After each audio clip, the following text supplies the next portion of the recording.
بسم اللہ الرحمن الرحیم۔ السلام علیکم، ویلکم ٹو مائی چینل خواب کہانی۔ تمام ویڈیو اپڈیٹس کے لیے میرے چینل کو سبسکرائب کیجیے اور بیل نوٹیفیکیشن کو آن کر دیں، شکریہ۔ وہ میری چھوٹی پھپھو کی بیٹی تھی، معمولی شکل و صورت کی لیکن پرکشش، میرے ہی جیسی تھی۔ ظاہر ہے میری پھپھو کی بیٹی تھی اور پھوپھا اپنے چچا زاد سے بیاہی تھی، تو ہم حویلی میں رہنے والے سارے چچا زاد پھوپھی زاد ملتے جلتے تھے۔ ہماری حویلی کافی بڑی تھی جو لڑکیوں سے ہی بھری ہوئی تھی۔ تایا جی کا ایک بھی بیٹا نہ تھا۔ پھر میرے ابا جی کا نمبر آتا تھا جن کا میں اکلوتا چشم و چراغ تھا، اور پھر چاچا جی، ان کا بھی ایک ہی سپوت تھا۔ ہم دونوں پوری جائیداد کے وارث۔ دادا جی شکر گزار تھے لیکن دادی ہمیشہ آہیں بھرتی رہتی تھیں، جتھے انیاں کڑیاں ہوئیاں نے دو منڈے ہور ہو جاندے۔ ہم دونوں بڑے لاڈوں سے پلے، ابھی بھی دادا دادی چاچے مامے پھوپھیاں سب صدقے واری جاتے، اور شاید اسی پیار نے ہمیں، خاص طور پر مجھے، بگاڑ دیا تھا۔ میں اتنا سارا پیار محبت پا چکا تھا کہ مجھے اب کسی کا بھی پیار کرنا، خیال کرنا اتنا متاثر یا متوجہ نہیں کرتا تھا۔ اب مجھے پرواہ نہیں تھی کہ کون مجھ سے محبت کرتا ہے، کتنی کرتا ہے، کیونکہ مجھے سب ہی بڑی محبت کرتے تھے۔ اس میں خاص بات کیا ہے؟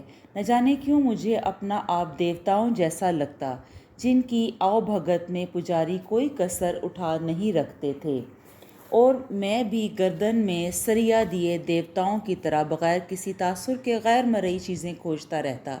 دیکھو سجاول، میں نے کتنے اچھے پکوڑے بنائے ہیں۔ میں بارش سے نالاں رہتا تو حویلی کے ساتھ استبل میں بندھے اپنے سیاہ گھوڑے کی خبر لینے گیا، جب مجھے پیچھے سے آواز آئی۔ اس کی آواز سنتے ہی میرے چہرے پر سخت قسم کی سنجیدگی چھا گئی اور چپ رہا۔ اس نے پرواہ نہ کی، بیٹھک سے تپائی لا کر اس پر پکوڑے، چٹنی اور چائے رکھ کر چلی گئی۔ میں جانتا تھا کہ اس نے باہر جا کر میرے بارے میں کھڑوس، شوخا اور پتہ نہیں کیا کیا بولا ہوگا، کیونکہ میں یہ الفاظ اپنی شان میں کئی دفعہ سن چکا تھا، اور جس انداز سے وہ تھک کر تنگ آ کر کہتی، نہ جانے کیوں ہر دفعہ میری انا کو تسکین پہنچتی۔ میں سجاول شاہ، شاہوں کی حویلی کا دوسرا اکلوتا وارث، سب کے ساتھ بات کرتا، اگلے کی باتوں کا جواب بھی دیتا، لیکن اس کے ساتھ سخت سنجیدہ ہو جاتا اور بہت کم اس کے سوالوں کے جواب دیتا۔ نہ جانے کیوں ایسا کرنا میری انا کو تسکین پہنچتی تھی۔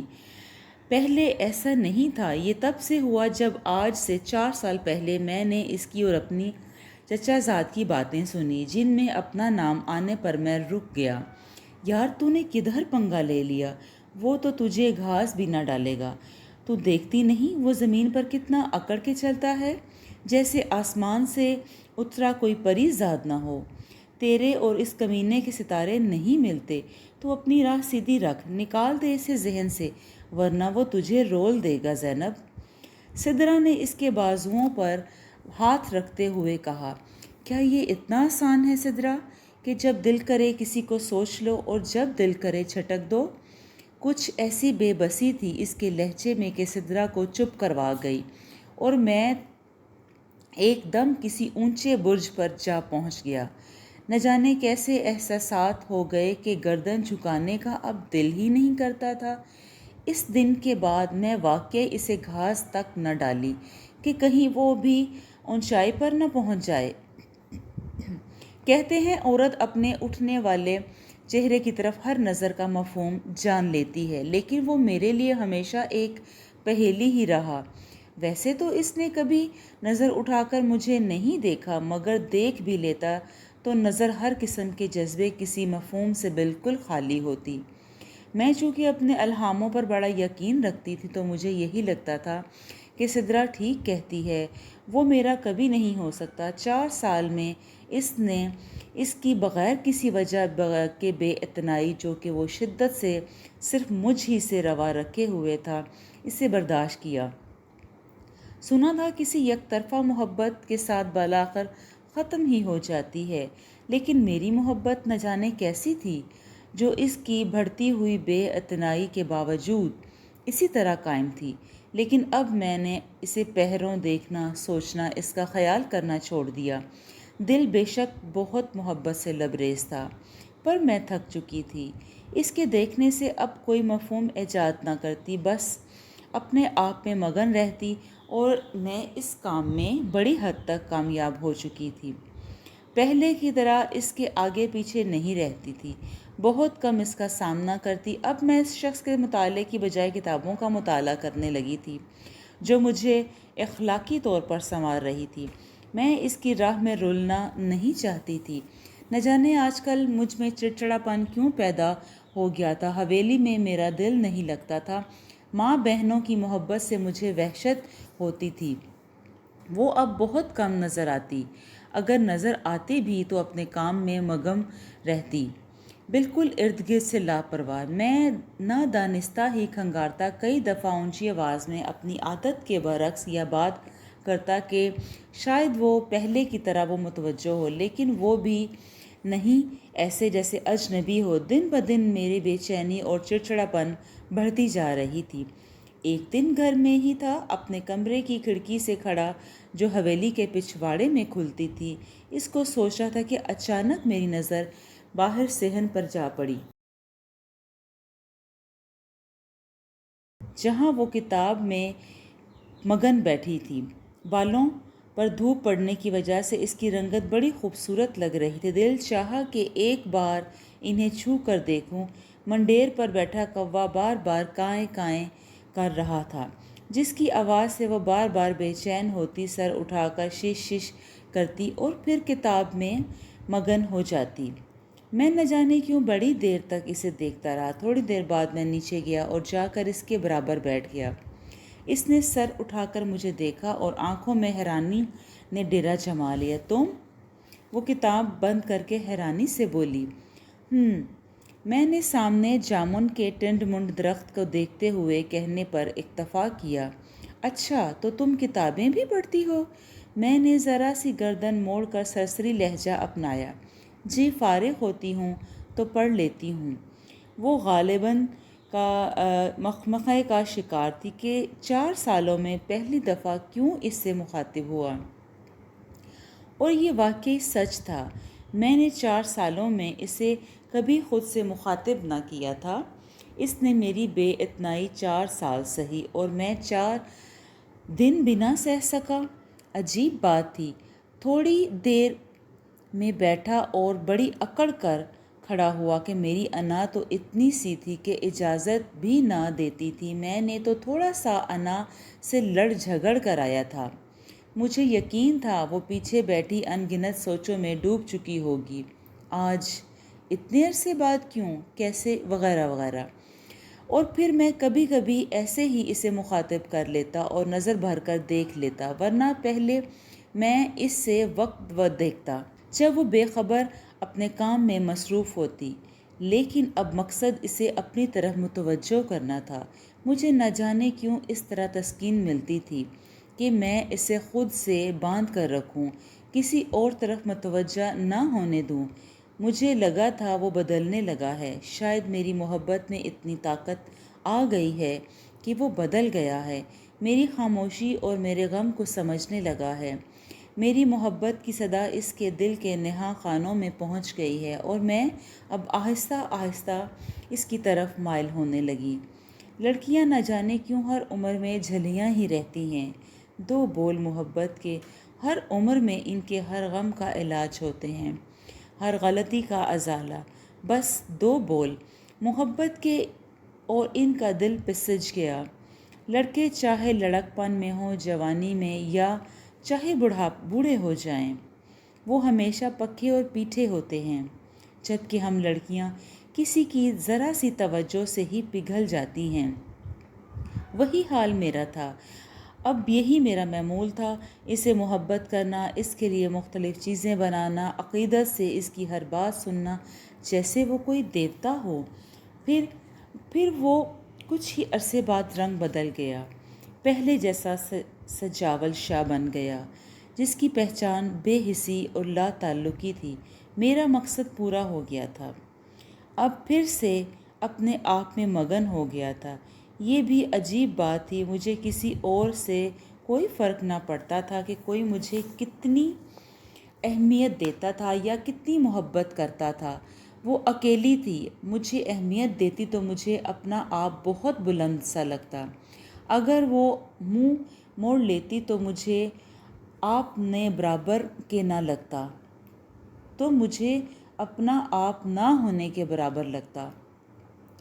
حالانکہ مجھے چاہنے والوں کی کمی تو نہ تھی، میں نے زیادہ عرصہ غم نہ لیا، حالانکہ میرا دل چکنا چور ہو چکا تھا۔ اسے کیا ملا تھا ایسے کر کے؟ وہ رات مجھے کھٹک گئی جس رات میں اس کے کمرے میں چائے کا پوچھنے گئی تو اس نے بڑے ہی سرد لہجے میں منع کیا تھا۔ اس رات نیند میری آنکھوں سے دور ہی رہی اور پھر سارا دن بدل گیا۔ کیا کوئی مجھے ایسے بھی بدلتا ہے جیسے کہ میں نے تو اس کے سوال کے قابل بھی نہ تھی، میں تو اس کے سوال کرنے کے قابل بھی نہ تھی۔ اس نے مجھے امید کے جگنوں کبھی بھی نہ تھمائے۔ میں اس کے لہجے کے رنگوں سے سارے مطالب خود ہی اخذ کرتی تھی، جس کا نتیجہ مجھے یہ ملا، اس چیز نے مجھے جس قدر صدمے سے دوچار کیا اس قدر ہی جلدی سنبھل گئی۔ ایک دفعہ پھر پہلے والی صورتحال، میں نے پھر چڑچڑا ہو گیا۔ میں بار بار توجہ کی بھیک مانگنے اس کے پاس نہیں جا سکتا۔ پھر سر جھٹکا، توجہ کی بھیک تو اسے چاہے، وہ بظاہر مجھے نظر انداز کر رہی ہے، ڈرامے ہیں یہ سارے، مجھے بار بار تاؤ آ رہا تھا۔ میں بے بس تھا۔ انا کے آگے اس دوران اس کا ماسٹر کا رزلٹ آ گیا، اس کے رشتے آنے لگے۔ گھر میں صرف 2 لڑکیاں رہ سکتی تھیں، کیونکہ جن 2 کے رشتے تھے ان کو دادا کسی صورت باہر نہ بھیجتے۔ نہ جانے وہ 2 کون تھیں۔ وہ سارا دن بولائی پھرتی، میرے سامنے بات کرنے تو آتی، آواز میں نمی ہوتی، اور اگر اس طرف دیکھنے کی زحمت کرتا تو پلکیں نمی لیے ہوتی۔ وہ اب تو ہمہ وقت جھکی ہی رہتی۔ میں وہ ڈرامے سمجھ کر سر جھٹک دیتا، حالانکہ جانتا تھا وہ ڈرامے ہرگز نہ کر رہی تھی۔ نہ جانے کیوں اندر سے میرا دل چاہتا کہ اس کا جو بھی رشتہ آئے بس پکا نہ ہو۔ خیر، صرف چاہنے سے کیا ہوتا ہے؟ اس کے لیے آیا ایک امیر کبیر فیملی کا رشتہ فائنل ہو گیا۔ نہ جانے مجھے کیوں لگتا تھا اسے صبر آ گیا اور وہ مطمئن ہو گئی۔ میرا سارا اطمینان کہیں رخصت ہو گیا۔ وہ پہلے جیسی پرسکون ہو گئی، ہر وقت اپنے کام میں مصروف رہتی تھی۔ ساری کزنز اسے حمزہ علی خان کے نام لے کر چھیڑتی اور وہ دھیرے سے مسکرا دیتی۔ وہ میرے اندر جھکڑ سے چلنے لگتے اور مجھے کیا ہوتا گیا۔ اس کا منگیتر بہت امیر کبیر تھا، اکیلا رہتا تھا۔ منگنی کے فوراً بعد شادی کا ہنگامہ شروع ہو گیا۔ میرا دل اور شدت سے چاہنے لگا کہ وہ یہ شادی روک دوں، نہ ہونے دوں، جبکہ میرے منہ زور انا اسے جیسے پہلے دن سے ہی بڑھاوا دیا تھا۔ وہ میرے سامنے ڈٹ کر کھڑی ہو جاتی اور بے بس اس کی شادی کے انتظامات میں لگا رہا اور اپنی انا کے ہاتھوں مجبور۔ مجھے لگتا تھا کہ وہ ایک نہ ایک دن تو اپنا خول اتار ہی دے گا۔ جو بھی ہو، مجھے یقین تھا کہ وہ میری محبت میں مبتلا ہے۔ نہ جانے اسے کیا چیز روکتی تھی۔ خیر، مجھے لگتا تھا کہ وہ چاہے شادی کا سن کر ہی مجھ سے لڑنے چلا آئے گا اور اپنے وعدے، امیدیں جو ان کہا تھا سب کچھ ان کی بابت سوال کرے گا، مگر وہ پرسکون تھا۔ رب جانے اس نے اتنا مطمئن رہنا کہاں سے سیکھا تھا۔ حالانکہ اگر وہ شادی کے لیے میرا نام لیتا تو ہمارے درمیان کوئی ظالم سماج نہ تھا، اس لیے وہ ظالم سماج کا کردار خود ادا کر رہا تھا۔ خیر، مہندی کی رات مجھے یقین ہو گیا کہ ساری محبت جس میں نے اپنی عمر کا ایک حصہ تباہ کیا، وہ عقارت۔ یہ ساری توجہ محبت اگر میں نے اپنے اوپر کی ہوتی تو مزید سنور جاتی، کیونکہ میں پہلے ایک سلجھی ہوئی لڑکی تھی۔ عام لڑکیوں کی طرح محبت میں نہ رسائی کی خوب روئی، نہ پتھر دل کے سنگ دل رویے پر، اور نہ نادانی پر جو عمر بھر کر آتی ہے۔ اس رات میں نے محبت کو مار کر وہیں حویلی کے پچھواڑے میں دفنا دیا اور محبت کی تازہ قبر پر بیٹھ کر آنسو خوب بہائے کہ میرے اس محبت کے غم میں آخری آنسو تھے۔ جب بہت رونے کے بعد میں اٹھی تو دل ہر طرح اس کے احساسات سے عاری تھا۔ اگلے دن میں نے نیا جنم لیا جس میں کسی کی بھی محبت شامل نہ تھی، حتیٰ کہ کچھ گھنٹوں بعد نئے آنے والے ساتھی کی بہنیں آئیں۔ مجھے اس کا شوہر دیکھنے کی خواہش نہ تھی، اس لیے جب بارات آئی تو دلہن کے بھائی کی حیثیت سے صرف میرے چچا زاد نے ہی استقبال کیا۔ میں دیگر انتظامات دیکھتا رہا۔ دل پر بھاری جبر کر رکھا تھا، اسے دلہن کے روپ میں بھی نہ دیکھا تھا کہ دل پہلے ہی بہت مشکل سے سنبھل رہا تھا۔ نکاح کا وقت ہو چکا تھا کہ ایک ناموس سا شور اٹھا۔ میں باہر سے اندر کناتوں تک آیا تھا تو سارا خاندان اسٹیج پر دلہا کو گھیرے ہوئے تھا۔ میں دھڑکتا دل کے لیے وہاں تک پہنچا۔ تایا جی دادا جی سے مخاطب تھے، ابا جی، آپ نے کیسے میری بیٹی کا نصیب ایک شادی شدہ مرد سے جوڑ دیا جس کا ایک بیٹا بھی ہے؟ آپ نے تایا جی سے آگے کچھ نہ بولا، ہمیں پہلے جانچ پڑتال ہی نہ کرنے دی کہ میرے ساتھ میرے دوست کی فیملی ہے؟ فکر نہ کرو ماما جی، یہ ٹھیک نہیں کیا آپ نے۔ دادا حضور سمجھا رہے تھے کہ اتنا رشتہ اچھا رشتہ ہے، صرف ایک بچے کی وجہ سے نہ ٹھکرا سکا جو کہ بن ماں کے حمزہ علی خان پڑھا لکھا ہے، اتنا بڑا بزنس ہے، کیا ہوا جو شادی شدہ ہے؟ دادا پرانے خیالات کے مالک تھے، لیکن چاچا اور ابا حضور نہ مانے اور میرے ابا نے جلدی سے میرا نام لے دیا، جیسا کہ اکثر اس طرح کے موقعوں پر ہوتا ہے، اور میرا دل تو شاید کسی ایسی ہی حال کا منتظر تھا، میری انا بھی سلامت رہے اور جو میں چاہتا وہ بھی ہو جائے۔ ایسے میں جب بارات واپس جانے کے چکروں میں ہو اور اس کے بعد کوئی بھی اس سے شادی نہ کرے گا، اس صورتحال میں میرے ہاں کرنے سے ایک تو مجھے میری محبت مل جائے گی، دوسرا میں ساری زندگی اسے اپنے احسان تلے رکھوں گا اور میری انا کا سر بھی اونچا رہے گا۔ ابا کے اس فیصلے پر اس نے نظر اٹھا کر مجھے دیکھا اور میں نے بیزاری سی شکل بنا کر کف موڑے، حالانکہ اس سوگوار حسن کو دیکھنے رہنے پر دل اڑا ہوا تھا۔ نہیں، ایک دم اس کی نم آواز حال میں گونجی۔ میں نے جھکا سر اٹھا کر حیرت سے اسے دیکھا اور پھر وہ چلتی ہوئی تایا جی کے پاس آئی اور ان کے سامنے ہاتھ جوڑے، ابا، آج اگر میں اس کے ایک بیٹے کی وجہ سے انکار کر دوں جس کی عمر صرف ابھی 1 سال ہے اور اس کے علاوہ کوئی کسی قسم کی خامی نہیں، تو کیا خبر کل کو مجھے اس گناہ کی سزا ملے اور میں ساری عمر اس فیصلے پر پچھتاتی رہوں؟